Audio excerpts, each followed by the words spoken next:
School is back in session, and if you're scrambling to figure out what to feed your kids without spending hours in the kitchen every day, I've got you covered with our top family favorites. This video is for you if you're looking for nutrient-dense, nourishing meals like we are, that are also easy to store for busy days and quick to grab when you need them. These are some of our kids' favorite recipes I've shared in past videos, but I pulled them together here because they're the ones I find myself making again and again, especially during the busy school season. So grab a warm cup of something tasty and join me in my kitchen for these favorite recipes.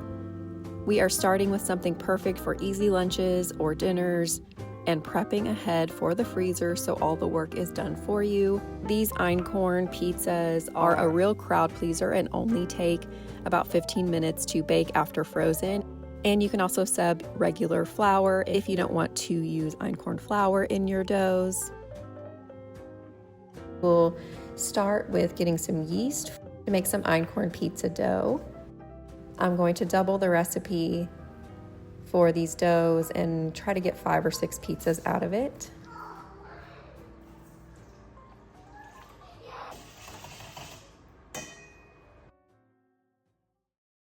I'm adding in some olive oil and some sea salt as well as some seasonings. I like to add garlic and some spices like oregano or Italian seasoning to my doughs just to add some flavor to them. If you're not used to working with einkorn, you will see that this is pretty sticky and fun to work with, and adding oil to that bowl is definitely necessary. I recommend getting your hands wet or getting some flour on them when trying to knead this dough, as it is very sticky. And that is just usual with einkorn flour, but it has such an amazing flavor and is so much more easily digestible, being an ancient grain, that it is worth it to me that it's not as easy of a dough to work with.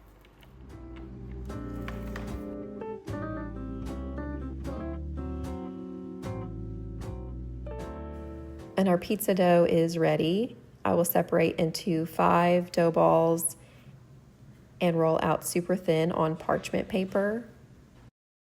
We do prefer a thin crust.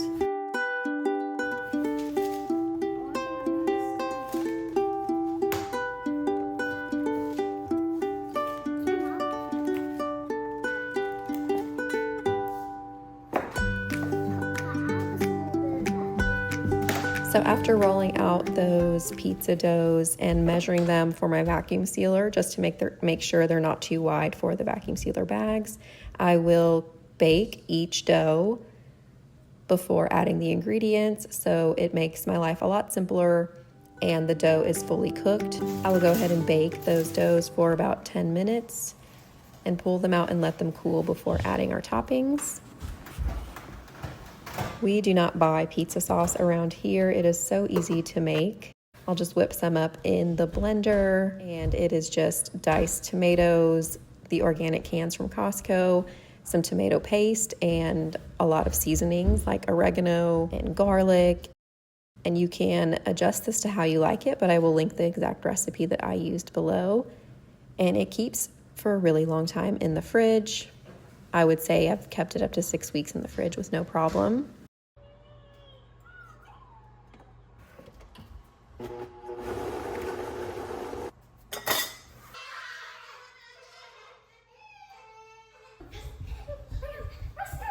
Next, I will prep 3 pounds of primal ground beef with the liver, kidney, heart, and tongue ground in here. It's about 10%, so you really don't taste it, but it does add so much nutrients to the ground beef that I'm going to use as a topping for these pizzas.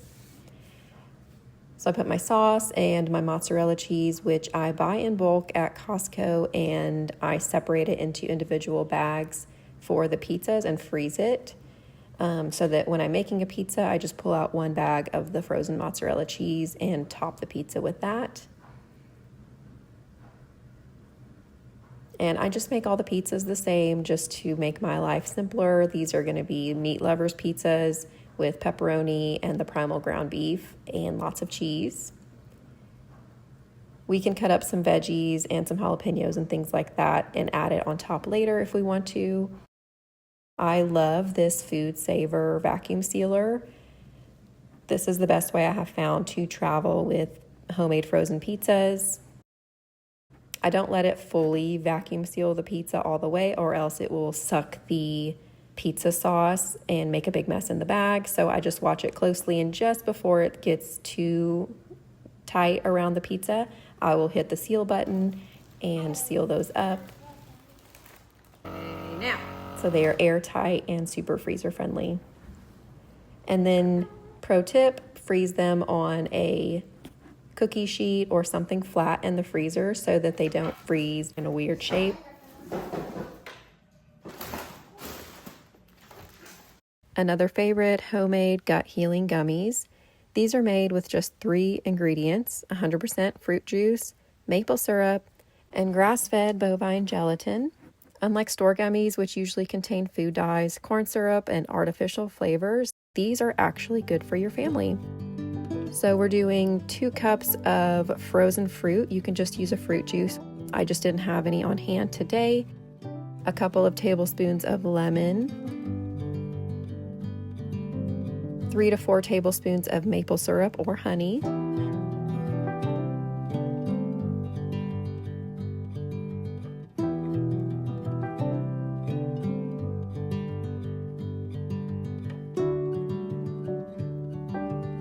Blend it up super well in the trusty Vitamix. You want to make sure you get all of those clumps out before you pour it into your pot to heat. Heating it allows the gelatin to dissolve into the fruit mixture. And I'm doing 4 tablespoons of this gelatin. I will link some below, but it is pretty easy to find in stores these days. And whisking it in until all of the clumps are gone. We are not boiling, we are just heating up enough for that gelatin to dissolve into the juice.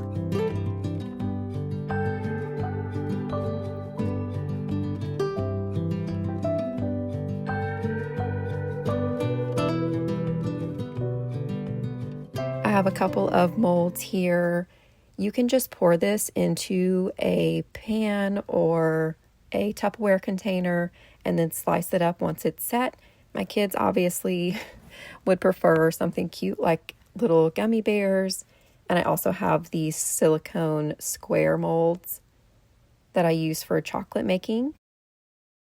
You do need to work quickly while the mixture is warm. The gummies will start to set up pretty quickly as the fruit mixture cools off.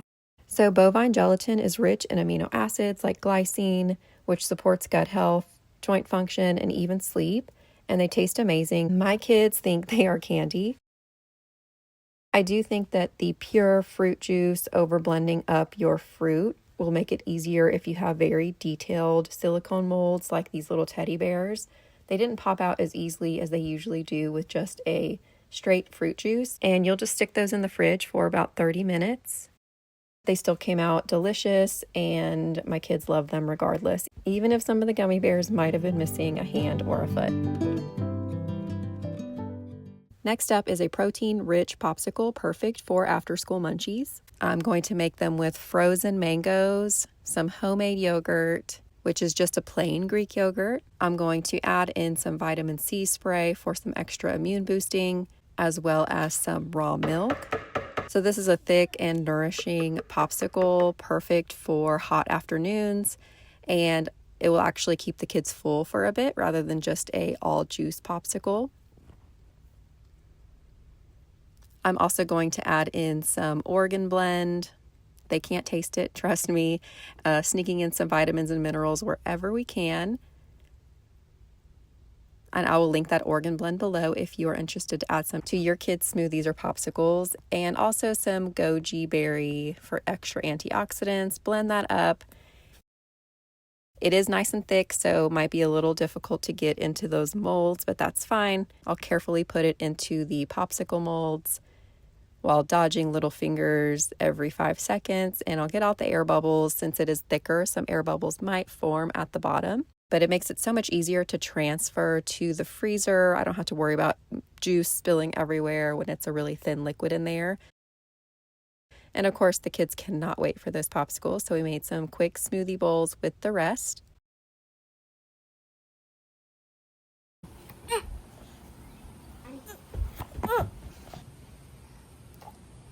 A popsicle. Let's move on to another kitchen favorite, Einkorn banana muffins. These are an all-time hit in our house and the perfect way to use up ripe bananas. What I love about these muffins is that they are only sweetened with bananas and just a little bit of maple syrup, so no refined sugars here. They're naturally sweet and super satisfying. The best part is you can get creative and add whatever you want in. Sometimes I'll throw in a handful of chocolate chips or blueberries for a fun twist. And I was out of eggs, so I had to just make a quick egg run out to the backyard.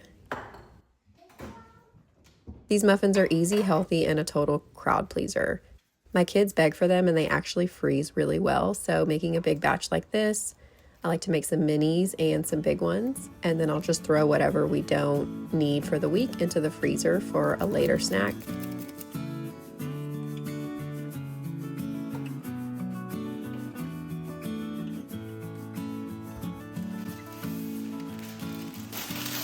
All right, I have to warn you, these next treats are dangerously good.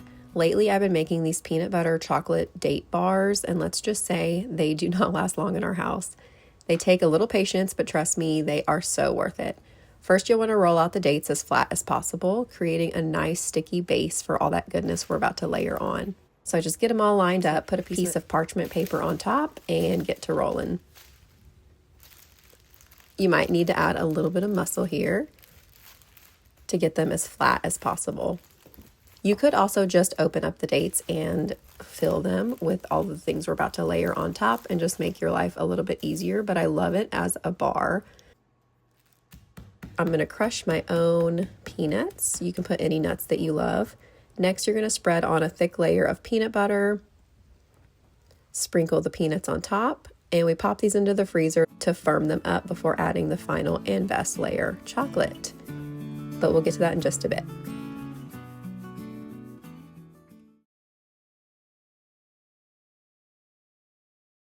These muffins will come in handy for lunches and even a quick breakfast treat with some raw milk and an egg. Now let's move on to something so simple yet so delicious, homemade chocolate. If you've never made it before, you're going to love how easy it is. It's just 4 ingredients: melted coconut, cocoa powder, honey, and a dash of vanilla. That's it. No weird additives, just pure, rich chocolate goodness. You can pour it into molds for bite-sized treats, drizzle it over fruit, or my favorite, coat our peanut butter chocolate date bars for that perfect finishing touch. I would recommend letting this chocolate cool a little bit so that it's not as runny as it is when I used it here. I had to get a little bit creative and cinch up the sides of the parchment paper just to hold the chocolate in. It hardens really quick in the freezer, and then don't forget to add your sea salt on top, and back in the freezer it goes. After about an hour, this is how your bars will look. We cut them into little squares, and they are so delicious and decadent, and it feels like you're having a really naughty treat, but these are actually really healthy, full of fat and goodness, and pure, no bad ingredients, no refined sugar, just something lovely to snack on. Next up is some yummy granola bars. These are so amazing, cannot keep them stocked. I should have doubled this recipe, but just for video purposes, I'm just going to make a single recipe. We're going to start with 3 cups of oats. I use sprouted oats, the 1 Degree brand from Costco. 3/4 cup of peanut butter, 1/3 cup of honey or maple syrup. I think honey is better because it's more sticky. 2 whole eggs, and 1/2 cup of mini chocolate chips. I'm also using organic sprouted sunflower seeds and pumpkin seeds. Again, the sprouted part is important. That's another Nourishing Traditions principle, is to sprout your legumes, your beans, but your nuts and seeds also, for better digestion. So all you do is mix all that up in a bowl really well. And we will line a 9x9 or an 8x10 dish. That will give you the same thickness that we are using here, with some parchment paper. And the key is to very firmly press these bars down into the pan. I find that using parchment paper is the only way because they're so sticky. using hands and fingers to get everything nice and flat and pressed down very firmly. The firmer you press them down, the better your bars will come out. If you don't do it firm enough, they'll fall apart. And then we'll bake those for about 15 minutes. As soon as you start seeing them turn brown on the edges, they are ready. And y'all, these granola bars, oh, they're so good. The kids are obsessed. My husband's obsessed. I highly recommend you make them. They're super easy. Really, the longest part is just waiting for them to fully cool before you cut them to ensure that they don't fall apart. And I will store those in an airtight container in the fridge. They won't even last a few days. Now on to some delicious tried and true dinners. One that freezes well and one that comes together in 30 minutes for busy evenings. This chicken is still half frozen, and that's okay because we are cooking it in the Instant Pot. And it is actually just a means to an end. I will be kneading the chicken carcass for a bone broth for tonight's meal. But don't worry, I will use all of this chicken meat. I will store it away for a future dinner. And while that chicken cools off so I can get to that carcass, I will start chopping the veggies for tonight's Cajun-inspired red beans and rice. So starting with the Holy Trinity, as we call it here in Louisiana, this is yellow onion, bell pepper, and celery chopped finely as the base of this red beans and rice. I put my own little healthy twist on this recipe, and I'm also making it the fast way because we are only a few hours out from dinner time, and I have beans soaking for this very meal that I need to cook tonight.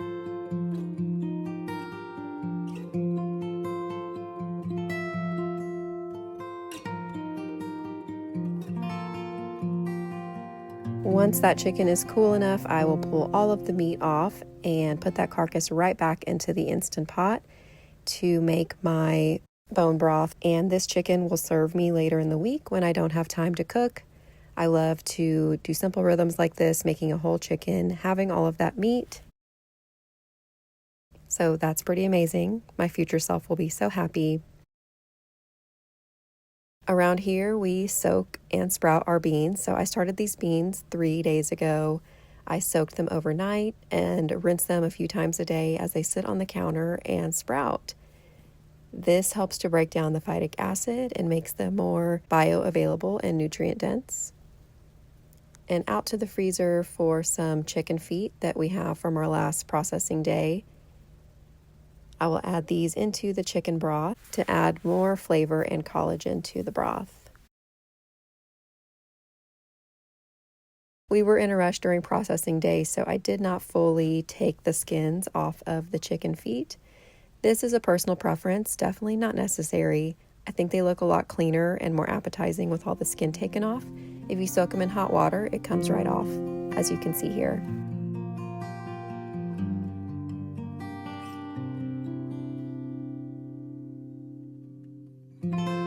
So I'll pop that chicken carcass into the Instant Pot for about an hour, and then it will be ready for tonight's meal. I will be adding some grass-fed all beef sausages that are hickory smoked for the red beans and rice, and also another protein. Here I will show you in a minute.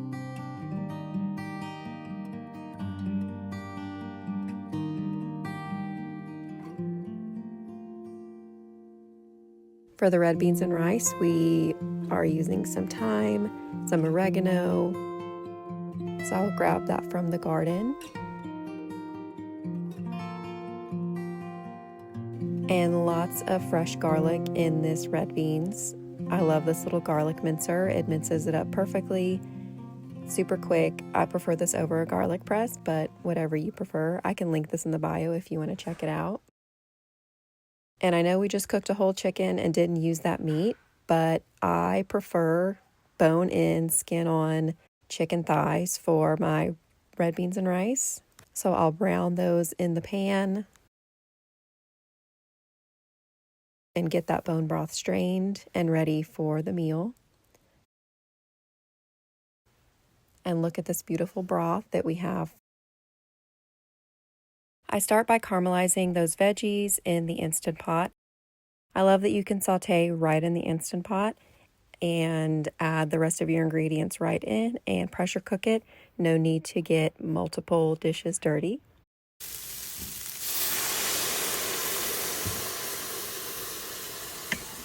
And then I will deglaze the bottom of the pot with some of that bone broth and start adding in all of those ingredients to get it ready to pressure cook. This is usually a meal cooked low and slow with lots of love. However, I needed to get this done quickly tonight, and the Instant Pot works great to get these beans cooked quickly. So I love the option of the Instant Pot on nights when I don't have time to slow cook in the kitchen all day. I'll add in those herbs from the garden, some bay leaves, lots of Cajun spice and salt, a couple of tablespoons of dried parsley, and of course a little hot sauce.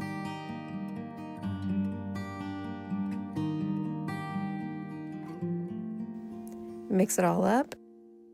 Put the Instant Pot to pressure cook for about an hour and 15 minutes. And that chicken carcass will get put away in the freezer to be used another time. It's a way to be frugal in the kitchen, using your bones over and over for multiple bone broths, so you can get every last bit of goodness out of them. And I like to cook our rice and any of our grains really in bone broth when I can. So I'll add 2 cups of that chicken bone broth to a cup of rice. And I love this little rice cooker. It is perfect for our family of 4. And an entire quart of chicken bone broth left to stick in the fridge or the freezer to use at a later meal. Once that red beans and rice is done, I will mash up all the ingredients. So mashing up those beans, mashing up all of that chicken. This helps to make the broth thicken up, as well as to break up those chicken thighs. And not only will this feed us tonight, but I will put half of this giant pot of red beans in the freezer for my future self. And we will also eat on this for the rest of the week for lunches or a snack here and there.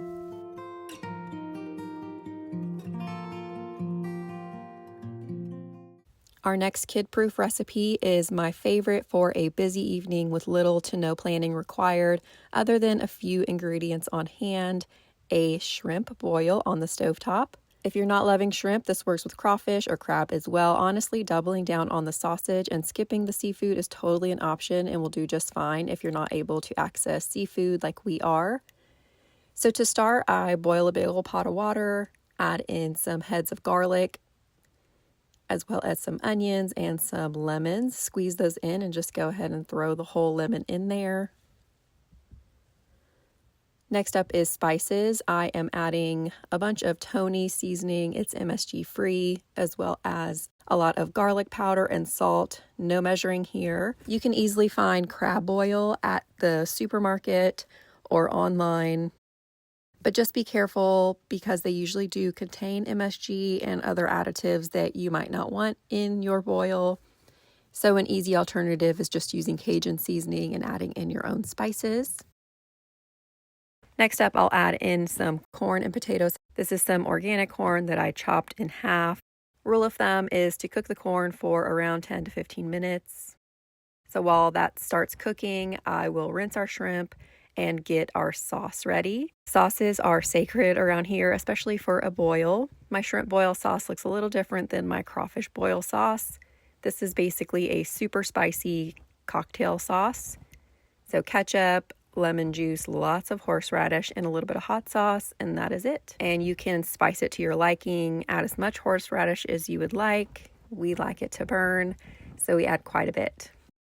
And this is so delicious, perfect for shrimp, and really we dip pretty much everything in the boil into the sauce. So after that corn and potatoes have been boiling for a few, I will add in some mushrooms and some all beef sausage. Let those cook for an additional 5 minutes, if that.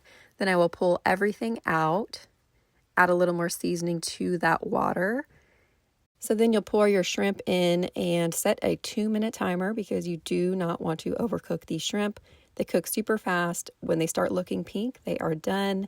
Even 2.5 minutes can be too long. If you overcook them, the shells will be hard to peel, which is very frustrating for everybody partaking in the boil. So all in all, getting the water boiled took about 5 minutes. Boiling everything else took about 10 to 15. Boiling the shrimp took a few minutes. Getting all the ingredients together took a few minutes as well. I love this meal because you can just pour everything onto a big dish, set it in the middle of the table, and then everybody can dig in. It's super easy, super fast, and super great for busy nights. And don't forget to save those shrimp peels to make yourself a shrimp stock for the future. Moving on to some favorite breakfast recipes for busy mornings, and to be honest, I use these for breakfast for dinner options on nights when dinner is not planned. I start by making my own breakfast sausage, which I will link that recipe below, super quick and easy, and chopping up some veggies as well as cooking up some bacon just to prep for our quiche and egg muffins. So next we are going to move on to our pie crusts. I am going to be making Einkorn pie crusts because we like to use einkorn flour in our house for the easy digestibility of it. You're going to cube up that nice cold butter, add in some flour. Again, the recipe will be below. You want the butter to be in about pea-sized pieces. That's when you know that it is chopped up well enough. And then put it in a bowl and add the rest of your flour in. Another key to making pie crust is super cold water. I'll get some ice water ready on the side, add in my salt, and then hold my fingers to strain the water out of the ice, and that is a 1/4 cup of cold water. So you will have to get your hands dirty here again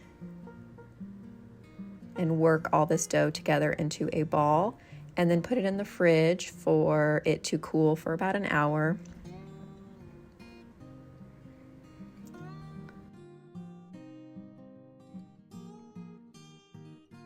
I'm then going to take it out and separate it into little patties and wrap it up nice and tight and put it back in the fridge. I could have used these right now if I were ready, but I'm not ready until tomorrow to make my quiches.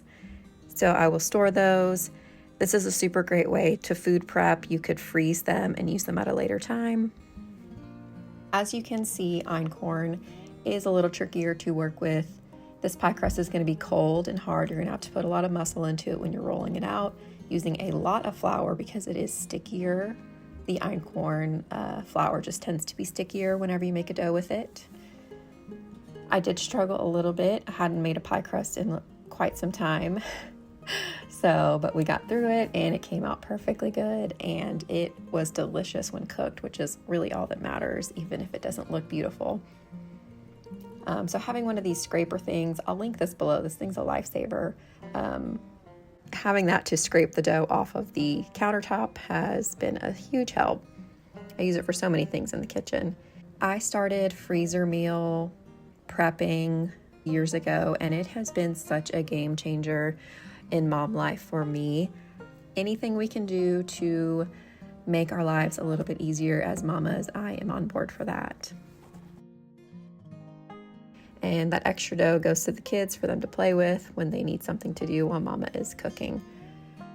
So we are going to use 8 eggs for this round 8-inch quiche, and adding in some raw cream, some raw milk,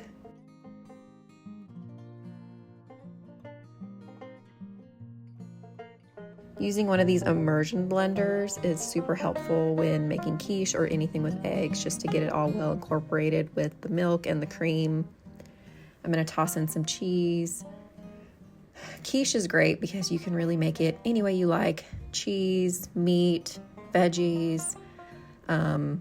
I used 8 eggs. Some recipes call for 4 eggs and 2 cups of add-ins, or 6 eggs and 1.5 cups of add-ins. I honestly just eyeballed it.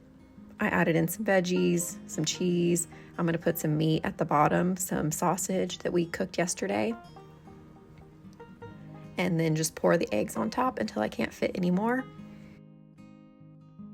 But I will list the exact recipe that I used in this video below for you so you can follow it along if you're not used to making a quiche and don't want to overflow or waste anything. Totally understandable. And of course, you got to throw in some bacon.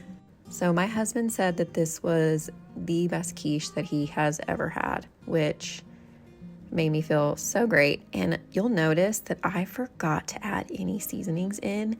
And thankfully that sausage is super delicious and well seasoned, because it didn't make any difference that I didn't add any seasoning in. It was still the best quiche. And I agree with him. It was really, really good. So there are different viewpoints on freezing your quiche. You can freeze it raw like you just saw it and put it in the freezer that way. I prefer to go ahead and cook mine thoroughly and then freeze it. Eggs aren't always amazing when they come out of the freezer. I especially find that if you put them in the microwave, it's a little bit worse. We always cook everything, heat everything in the oven or in our little conventional oven. I feel like that helps with the water retention of the eggs when you freeze them. So we did freeze this quiche and took it out, thawed it out, stuck it in the little microwave oven, and it was still delicious after being frozen. We're gonna cook these at 350. Everything I cook today will be at 350 just to make my life easier and yours as well. A quiche, the bigger one, is gonna take a little bit longer. Usually cook my quiche for about 45 to an hour. After about 30 or 40 minutes, covering the top with some foil so that the top doesn't get too burnt or crusted over while the inside cooks thoroughly. And now we are moving on to some egg muffins, inspired by your Starbucks egg muffin. They are so good. We have been making egg muffins for a while now. I always change the recipe every time I make them because I don't tend to write it down. But it's pretty easy. You just do about 1.5 eggs per muffin tin and add in your fillings or your toppings, whatever you like. Add a little cream or cheese into your eggs and then just pour it over after you mix it up really well. It's actually really simple. So we have 18 large muffins here, and we are going to use 18 eggs. So because I'm adding so many fillings, I'm just going to go ahead and do 1 egg per muffin, but I am going to add some cream and some cheese into this bowl, so that's going to add some volume as well.